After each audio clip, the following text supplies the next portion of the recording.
This week on Handyman Corner, we're going to show you a few things you can do with your clothes dryer during those regular 3 or 4 month hiatuses between laundry day. I'm sure a lot of our viewers make the model planes and you get painting them up with that special lacquer on there that looks so good, but it's very, very hard on the eyes and so on. Wouldn't it be nice to have a nice place to dry those in? Well, I suggest that what you do is take the spinning drum out of your dryer, put some shelves in there, and you can just lay the planes or whatever in there, real nice. You got the heat, it's dust-free, and it'll take the fumes and push them right outside into your neighbor's yard. So I suggest you just set the control on the delicate and run her for about an hour.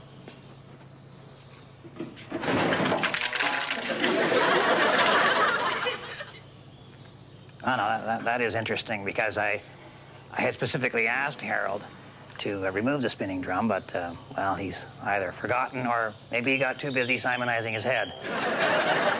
So what we're looking at here is 3 years of model building down the tubes. Oh, I'm glad they weren't mine. All right, I'll show you something else that you can do with your dryer, but for this one, we definitely have to remove the spinning drum, which is no big deal. Usually it's got some screws on the back here, or might be some wing nuts. Not a big job. Maybe it's the locking clips on this No. Maybe you got the sliders. Oh. Well, I guess she's probably just a press fit.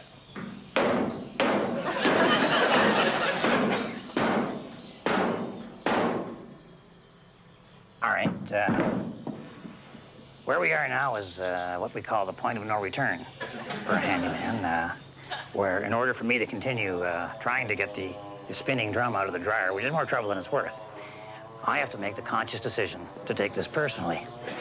Basically, what I'm saying is, this is my dryer. I own this dryer. I can do whatever I want with this dryer. Whereas what the dryer is saying to me is, oh, no. You stupid, burnt-out old man. There's no way you're getting anywhere near my spinning drum. And to me, this is an attitude that requires an adjustment of significant proportion.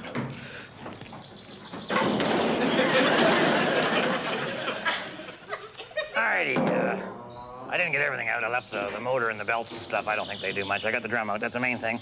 Now what you want to do is you want to take a marker of some kind and you want to draw a hole on the top here just about the same size as your head. Or if you got a small head, I guess you could draw it the size of your hat. And once you've done that, now you take off all your clothes and get a jigsaw. No. Get a jigsaw and then take off all your clothes. Not making that mistake again. And what you want to do is cut that thing out, because your head's got to pop through there. When you come back, be naked. We'll have some fun. Okay, so what you have is your very own high-fashion Swedish sauna. You just turn on the heat, and it'll sweat the worries and the pounds away. And by golly, it feels awful good. And if you got a lint filter there, it'll even clean out your belly button for you. So you set the setting on the dryer to whatever suits your style. Maybe you're normal or delicate, or maybe hot, fast tumble is the way you go. Personally, I'm a permanent press kind of a guy. So I'm going to have my sauna right now, but you keep this in mind. The women don't find you handsome. They should at least find you handy.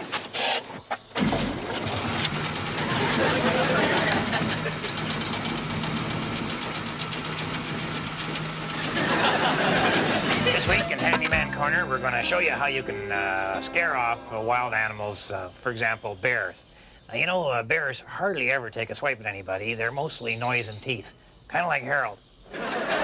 But, you know, what you got to do is you got to find a way to scare them off. And what we're going to make today is called a bear scare. See, because in the animal kingdom now, a lot of the fights are avoided by one of the animals making a big display. You'll see a cat putting his fur up, you know, or a peacock will whip his tail out there, or dogs will snarl, you know, and show their teeth.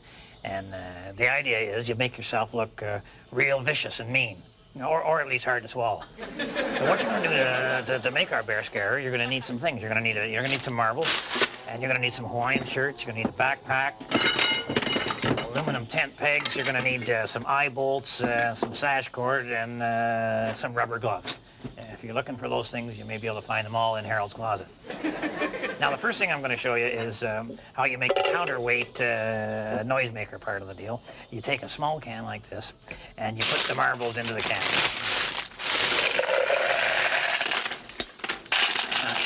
All right, and then you put the small can upside down into the big can. Okay, and then you just cover that over with the handyman's secret weapon. You make 2 of those, and they're your noisemaker. They work.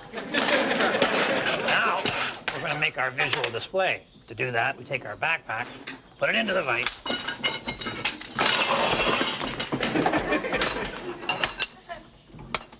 And we're going to stick on these eye bolts in the top of the vertical supports.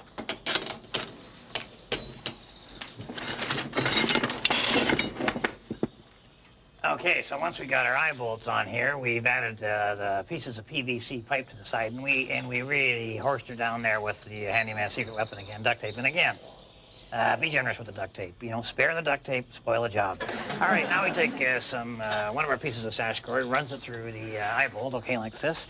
The other end, we've again duct taped to the bottom of one of our tent poles, and we drop that down inside the PVC pipe. Now, I've done the same thing on the other side.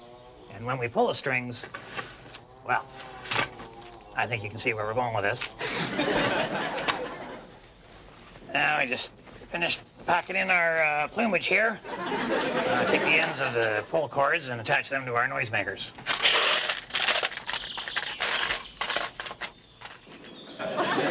Now I'm out walking through the woods and I come across a bear or a wolf or a helmet, and I just do what the peacock does.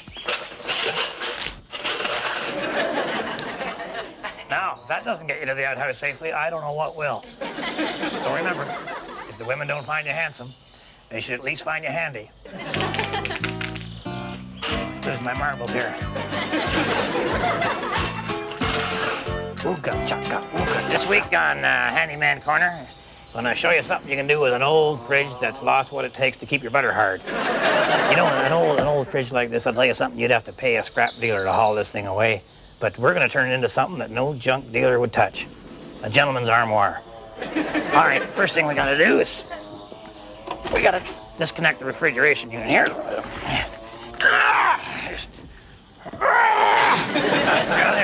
righty. Now we'll just pry all this stuff off the back. Man, we have a little problem here. There's a gas in this, it's called Freon. Now this is a gas that has no smell. We don't see a lot of that up at the lodge. But the problem with it is that once this stuff cuts loose, it goes up, way up into the atmosphere and takes out the ozone layer or something like that. So we gotta be very careful and try and capture all the gas as soon as it escapes. So here's what we do. We'll just, first of all, break the seal. All right, now very quickly.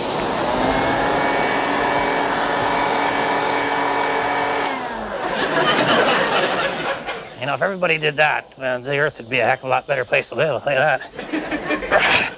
Now we're just going to gently remove the pump unit on the bottom there. Alrighty.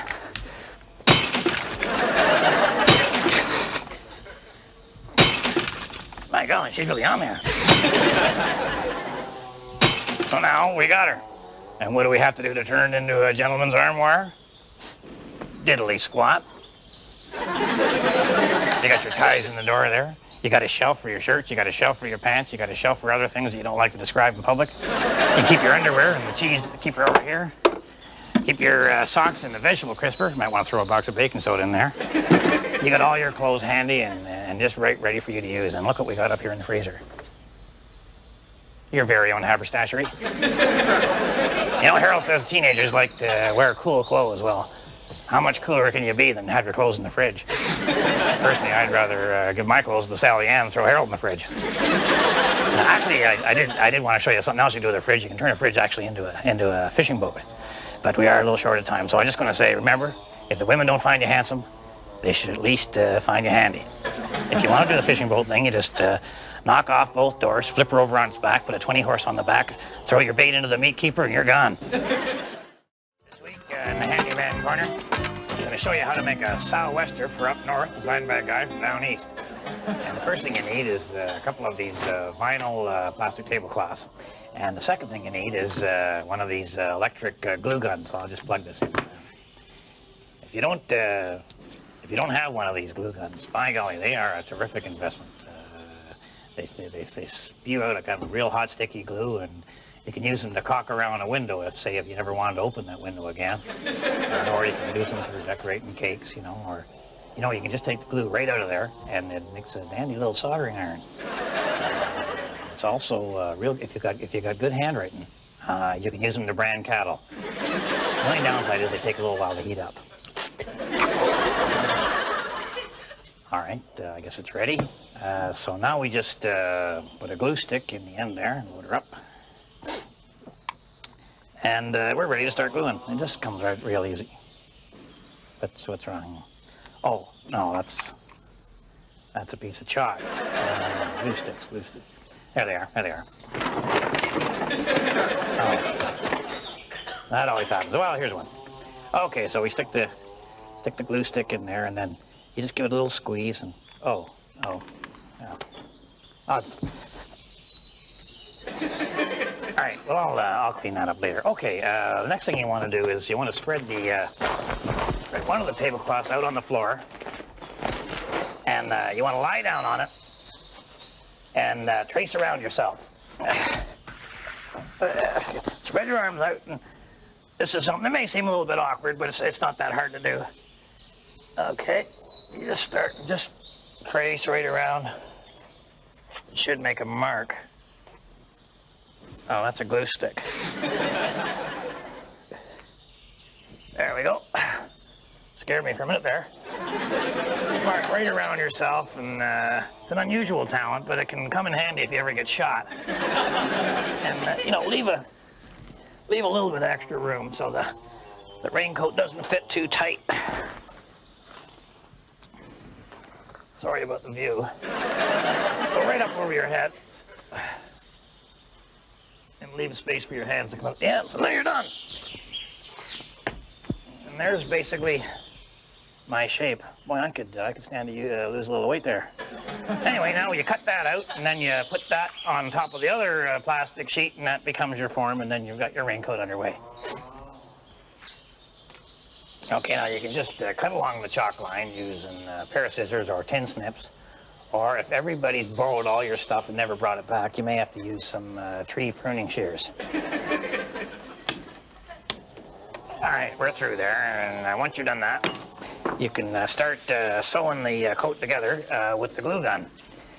Just be sure that you leave the bottom open where your legs are going to stick out, and leave the ends of the sleeves open where your hands come through. And you go right up around the head, though. Another thing, too, is just be careful you don't glue the coat to the floor, or yourself to the coat, or the coat to, say, the table, or more importantly, that you don't glue any of your really important body parts to the actual glue gun. I managed to find Bernice's sewing scissors, which I'm using to cut a hole for the face. Button up your overcoat. You know what I've done here is I've added a couple of accessories to kind of enhance the look and to make the functionality just that much more. I think the pieces of inner tube I'm using as epaulettes give it kind of a naval look, I think. I've used some cupboard handles out of the kitchen to push her up a little bit, and then you've got the sandwich bags here for pockets. Going to keep your car keys fresh. And it's kind of a unisex design. I mean, a man or a woman could wear this and you'd have no idea what it was. And then you got the pride factor, too, of knowing that you made this yourself. This is a one-off. So remember, the women don't find you handsome. They should at least find you handy. I'm sweating like a pig in this thing. This week on Handyman Corner, we're going to show you some things you can do with all of those oil drums that you have lying around your house, like everybody does. Now, we're not too bad here up the lodge because we can use them for flotation for the dock, or maybe make a couple of ashtrays out of them, you know, but maybe some of you want to be more stylish because you're actually concerned with what other people think.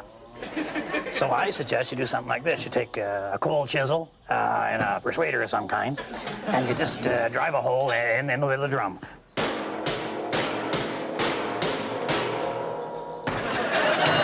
What you have there is just an ideal piggy bank for the youngsters. That's enough. What you can do there, too, is just weld a hunk of chain on here and just hang it over the little fellow's neck, and he can go out and Halloween collect for UNICEF. And once she gets filled up, of course, you can drop her on her side, and you can use it to roll a lawn. Or you can just knock the lid off the thing, and there's your college education paid for, if that's the way you care to spend your money. Another thing you can do is maybe get an old chisel or a screwdriver and pry the lid off. Or you could use whatever you got in your pockets, you know, your car keys or a bottle opener or a business card or whatever. It just comes off as easy as pie, too.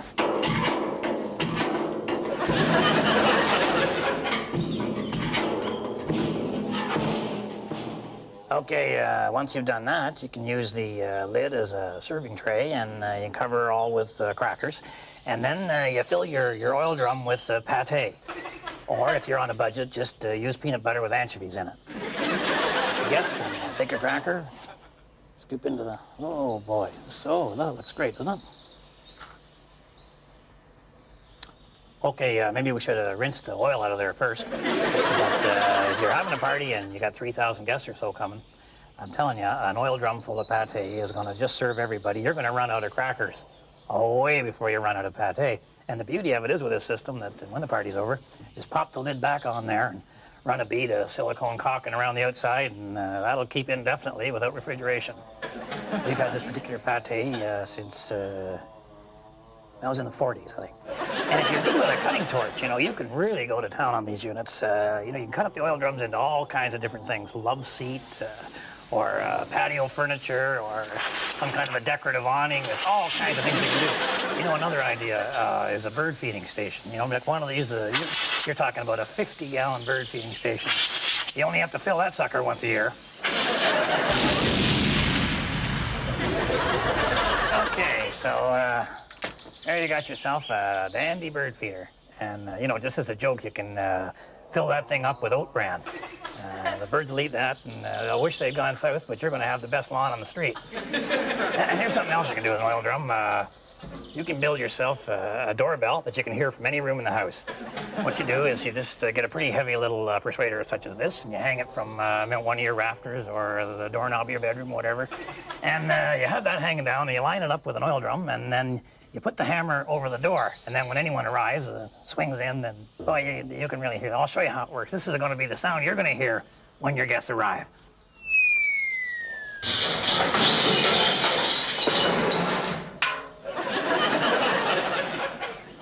Okay, you got to watch for the type of knot that you use on that.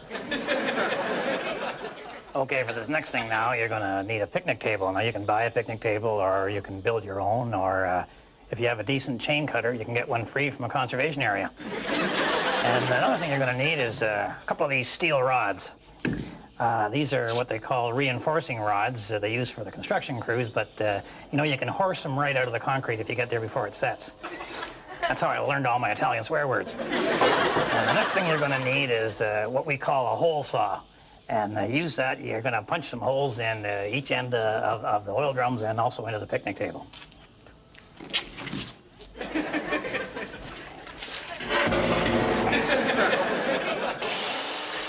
So what you have is an industrial strength T-wagon. You're right, Harold. You know, it does look like Fred Flintstone's car. So anyway, we put our pâté up here.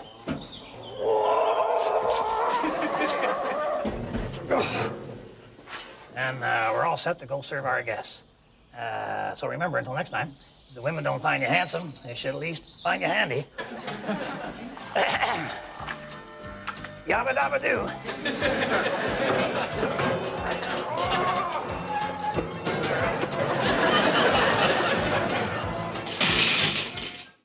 I'm sure this has happened to you. You're driving down the street thinking about your life and how it's everybody else's fault, and all of a sudden...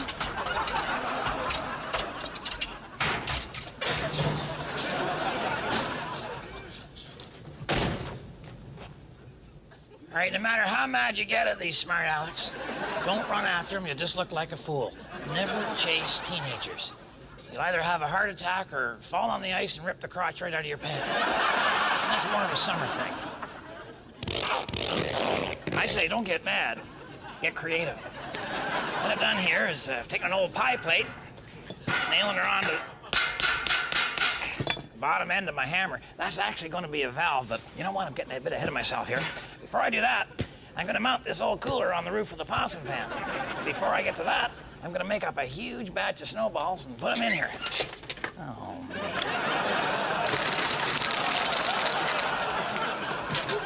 darn Super Bowl. All right, this is where the hammer valve comes in. Got her mounted on the ceiling here, and punched a hole up through the cooler and through the roof of the van. Actually, there already was a hole in the roof of the van. Go over a speed bump with a pop can in your hand. Now I got this string attached to the bottom of the hammer, and when I'm ready for a snowball, you'd be amazed at how easy these pitching machines are to come by in the off-season. All I gotta do now is to get her up into the van, line her up with the snowball hole, set the control for the high hard one.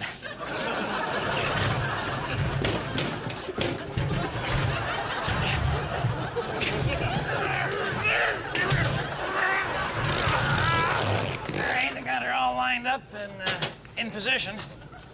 Now all I gotta do is close my Bombay doors. This is great, isn't it? I also got an idea of how to stop kids from hanging onto your back bumper. I'll give you a hint. It involves a heavy-duty truck battery. First, let's go kick some snowball throwing butt.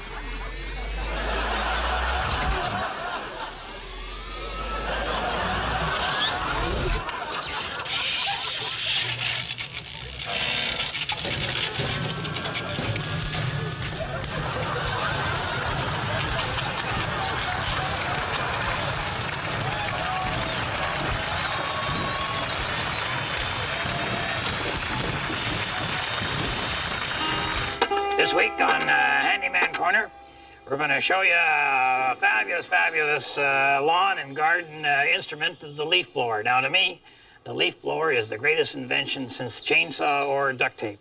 Well, not counting twist-off caps. Now, this is too long. We only need a few feet of this, so I'm going to cut this with some tin snips, but I need to drill a pilot hole first. So I'll just snug her up in the vise and start the pilot hole here.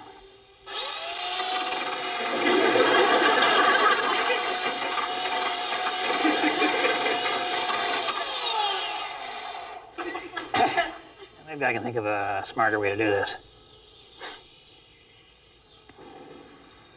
No.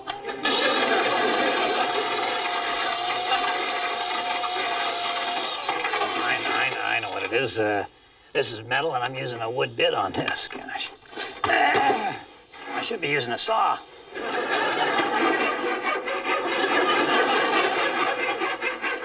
Okay, now we're going to need something to blow air. Now, I would suggest Old Man Sedgwick, but I do have the environment to think of. So instead, I recommend one of these deals here. This is one of these hot air dryers that you see in a washroom at a restaurant. You know, I mean, restaurants are always going out of business. You can pick one of these up real cheap. Or if you really want to save a bundle, you can go into a self-serve gas station and just serve yourself. So first thing we got to do with this before we can use it is we got to disconnect the heater. So, lift the cover off there and boy, it's like a computer in there. Oh no, this will be the heater connection here. Yeah, that's got it. Okay, we'll pop that back on. And we're ready for our final assembly. Just smooth it right down, and there you have it. You're ready for autumn. You got your very own one-of-a-kind homemade leaf blower. So remember, until next time, if the women don't find you handsome, they should at least find you handy.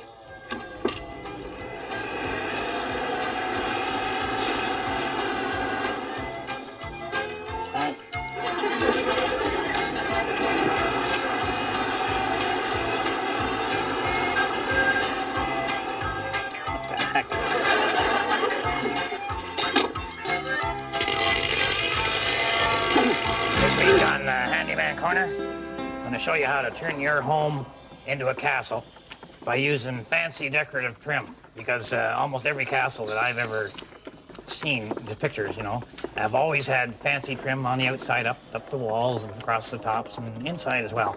And 90% of that fancy trim is made with plaster, and that's something that peasants like you and me can do. What I have here is a bag of plaster of Paris, but the instructions are in English too, you know. Not that any handyman I know would ever think to reading instructions, you know. But we mix that up and just goes in with water, I think. I suppose you could use turps on this if you're in a hurry.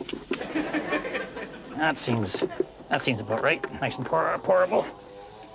Okay, now we're going to need something to use as a mold. What I want to make here is some sort of a round decorative, maybe a flower design or something like that, to go on either side of the fireplace. I think it'll look real sharp. So something, maybe yeah, here we go. I like using hubcaps. You know, I particularly recommend big 3, mid to late 60s. You know, they're a real sharp looking unit. Just put that down there and we just put our plaster right in there. Oh. Well, I guess the plaster of Paris sets a little faster than I thought it did, huh? Well, maybe I'll just take a look at those instructions and we'll whip up another batch.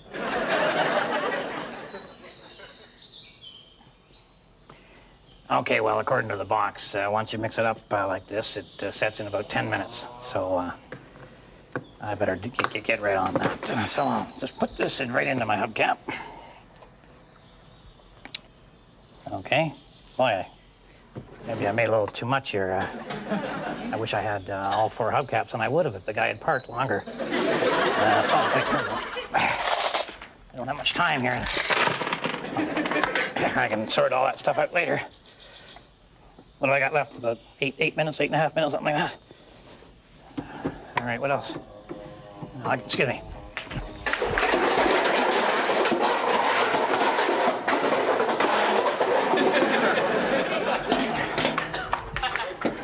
I got a garbage can lid here, and I don't know quite what that is. Oh, that's a goalie's mask. That'll be ideal. Shovel, army helmet. 6 minutes, 5 minutes, what do I got left? Oh, okay.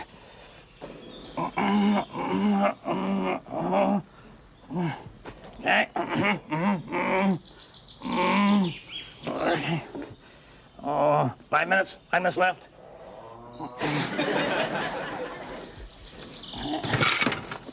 Okay, I think it should be dry about now.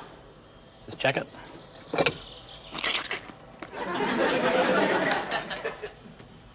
No, I guess I could use a few more minutes.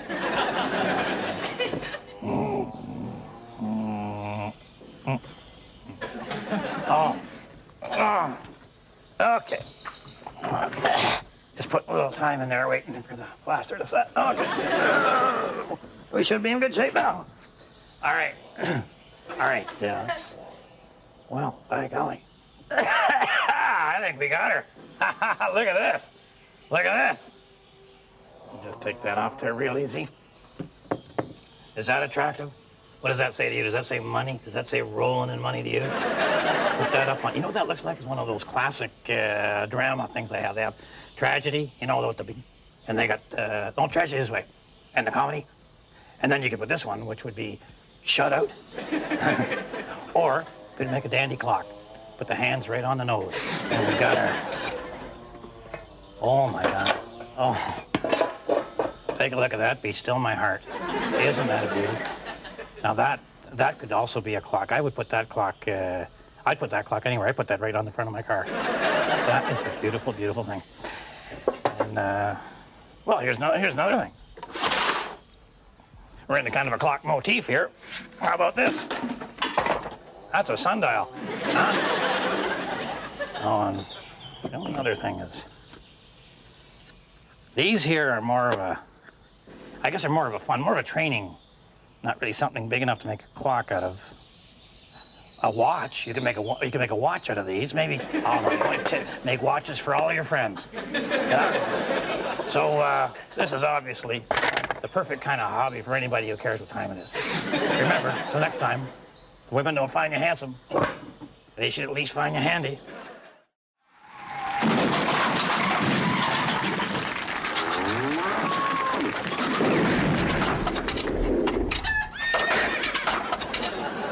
Man, Don't you hate that?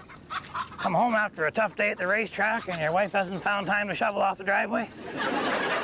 Next thing you know, you're in the garage. And so is the door. And you know, most vehicles are not designed to be garage door openers. The best solution, of course, is to spend your winters in Florida, but for those of you on a fixed income, or maybe an income so broke it can't be fixed, thought I'd take this week's Handyman Corner and show you how you can make your very own heated driveway. First thing you need is a stove. All right, now, when you get a handyman who's kind of short on education and experience, he has to take a chance with logic. And I'm thinking that when you got an oven, it has the capability of taking a space this small and raising her up to about 500 degrees.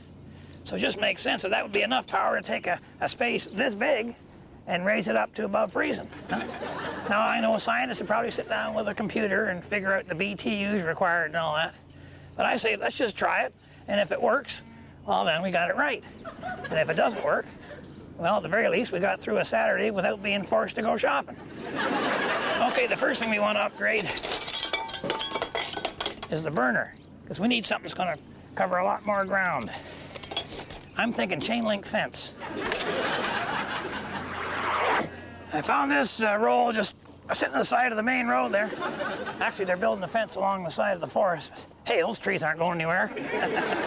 All right, now what you want to do is just unroll the fence and cut it or whatever until it covers the whole surface of your driveway.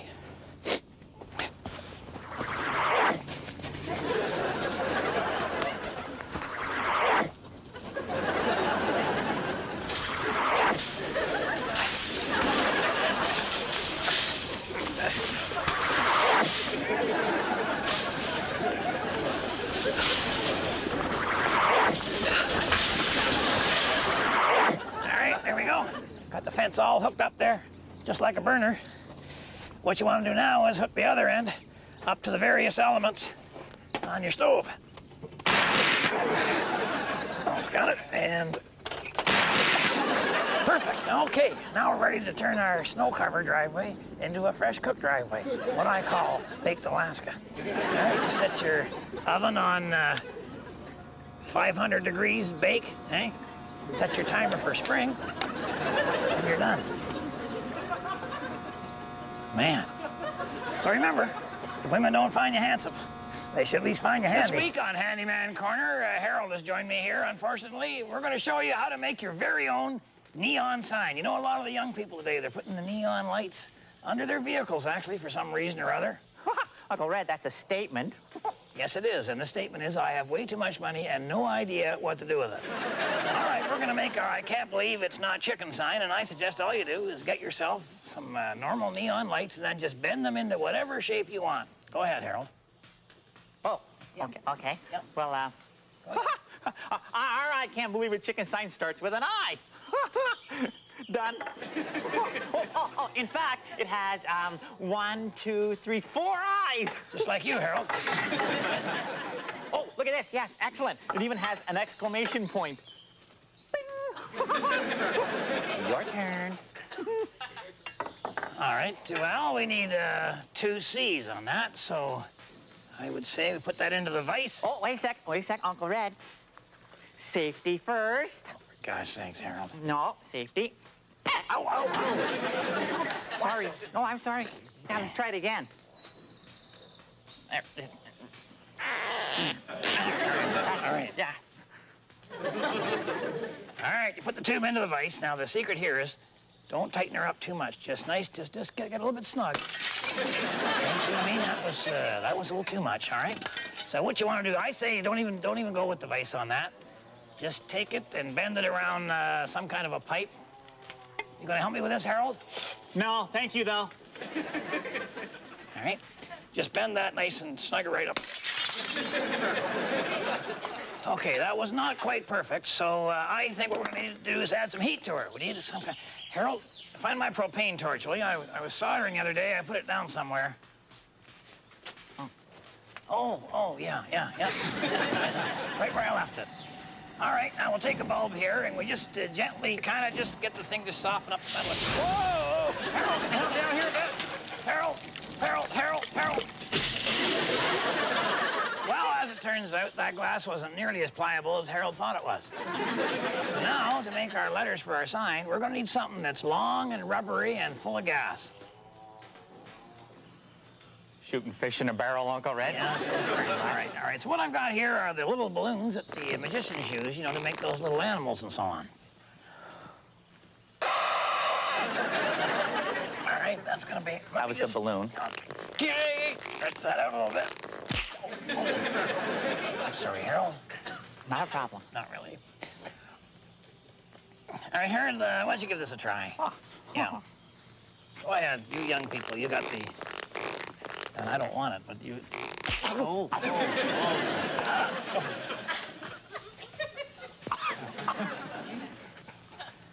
Well, she's all wet now, so...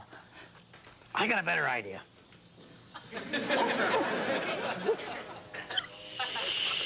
Well, with the help of my propane tank here, I've managed to fill the balloons and use them to finish off the letters in the first 2 words of our sign. Now all I gotta do is plug her in and give her a try. Wait a minute. Harold, come on in here a minute. No. Thank you very much. Now I can plug her in and give her a try. Oh, boy, beautiful.